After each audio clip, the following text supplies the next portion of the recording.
Idaho Falls is an amazing place to live. We are close to Grand Tetons and other national parks. We've got water everywhere, waterfalls, outdoor recreation's beautiful, a cute downtown, safe neighborhoods, and the four seasons that are just breathtaking. Even so, people will come to Idaho Falls thinking that it's this amazing place, which is what I portray on my YouTube channel, and other YouTubers will also only show the positive things.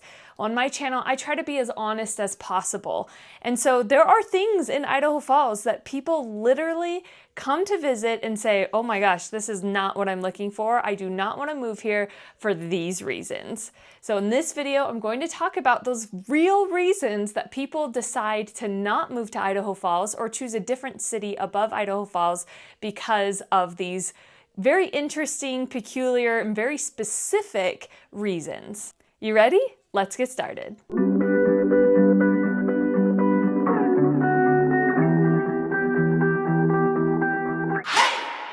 What's up guys? My name is Annika Wilder. I'm a local realtor here in East Idaho. If you're looking to move here, whether it's next week or next year, give me a call, shoot me a text, or send me an email, and I'll be happy to answer any questions you might have about Idaho Falls and the surrounding areas. And we can also schedule some homes together and see if Idaho Falls is the right fit for you. And if you're new to my channel, make sure you hit that subscribe button so you don't miss a beat when I put out a new video like this every single week. Okay. Let me tell you these juicy details of why people are deciding not to move to Idaho Falls after they come for a visit. Number one, windmills. I know that sounds weird, but we have these mountains. In fact, I can see them outside my window. We've got on the east side of Idaho Falls and the south side of Idaho Falls, these beautiful mountains. Not huge, but they're mountains.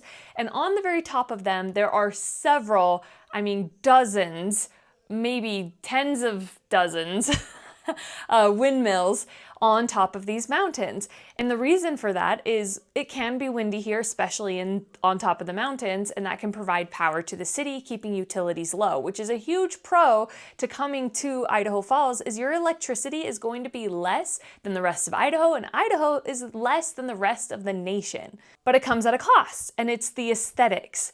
The windmills are on top of the mountains, and some people they don't like how it looks. And I know it's a small thing, but when you're looking for that place to retire for the rest of your life, they want it to check all the boxes.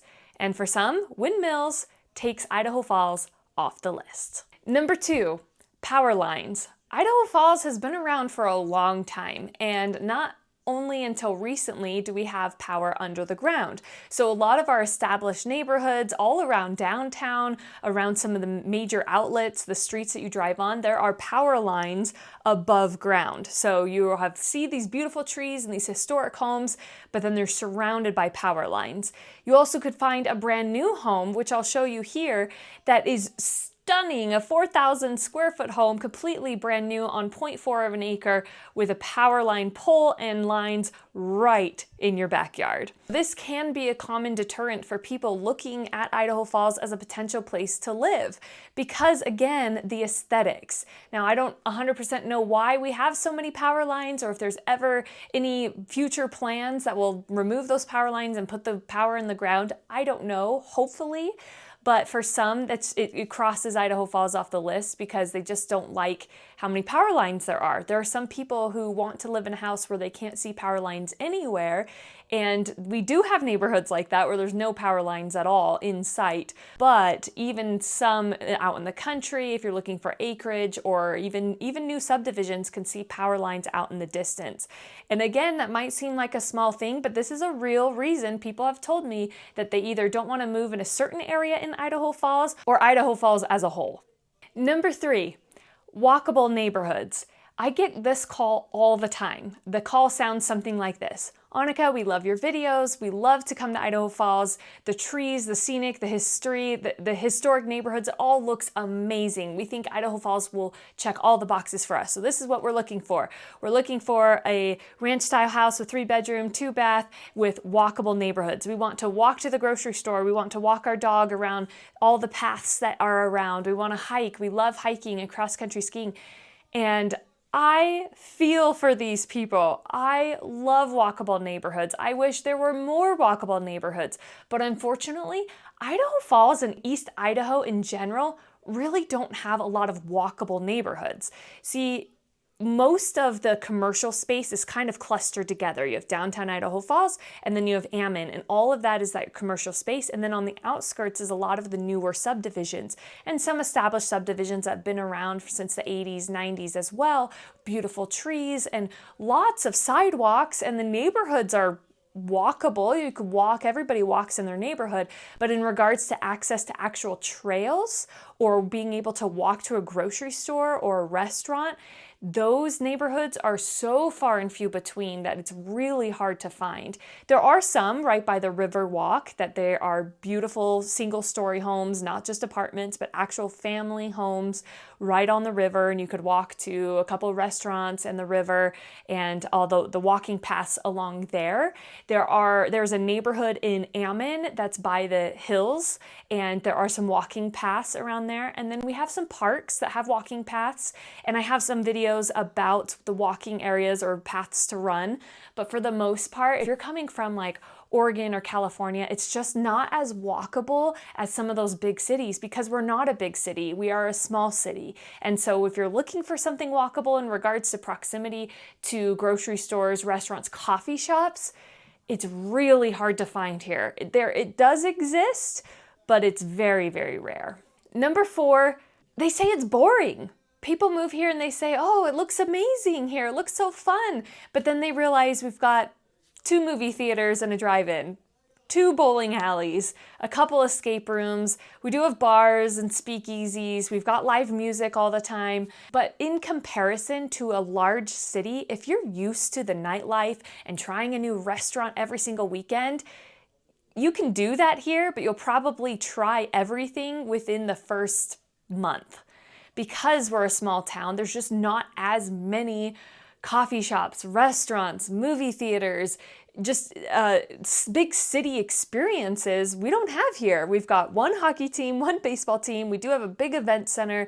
We've got a couple playhouses for musical arts and theater arts, and comedians come through. It's more like we have one of everything. And things shut down at night and the weekend. So it's just not a hustle and bustle type of city that you would see in even like Boise or Salt Lake City that are considered small cities, but Idaho Falls really is a small town. So if you're looking for more dating options and a more exciting nightlife, Idaho Falls just might not be it. Number 5, this is the last reason, just to keep it short, but there are several reasons why people don't move here. It could just be you're farther away from those amenities, you don't like the weather, whatever it is. But this one is one that I've heard a lot recently, and it's that all the houses look the same. And I agree. There is so many ranch style houses because that's what's the culture out here. That's what's selling. People want a 1-story living type of lifestyle. So your laundry, master, and everything's on the main floor. And then we have a full basement underneath. There's not a lot of 2 stories. And a lot of these houses look the same. The biggest builder in East Idaho is Rockwell, and Rockwell is building houses so quickly, which is an amazing, affordable option, and they have some really stylish, cute little houses in that $400,000 price range. However, they kind of all look the same. If you go to some more of the established neighborhoods, you'll have custom homes that are brick and beautiful and all kinds of different designs that we definitely have here. But in regards to new construction, they all kind of follow that Idaho style, of that ranch style, 3-bedroom, 2-bath on the top, a full basement with a family room, because that's what sells. So if you're looking for, something with a big porch or a covered patio or a balcony or even brick houses that's brand new, they're not doing a lot of those beautiful, more character-rich houses that they used to. And my guess is Idaho Falls is growing rapidly, much like other conservative cities, which we'll talk about that in another videos. Is it getting too full? We'll talk about that soon. But right now, they're trying to accommodate the growth, and that means building houses quickly that aren't going to be as custom or full of character. Well, that's it for this video. That's your 5 reasons, real reasons, why people come to Idaho and realize it's not for them. If you want more content like this and you want to know more about Idaho Falls and the surrounding areas, make sure you hit that subscribe button and that notification bell so you can be the first to know when I put out a new video like this every single week. And I promise I'll always be honest about what life is like in Idaho Falls according to my experience through my eyes. And again, my name is Annika Wilder. I am a realtor here in Idaho. So if you are thinking about buying or selling here in Idaho, give me a call, shoot me a text, send me an email, and I'll be happy to help. We'll see you next time. Bye.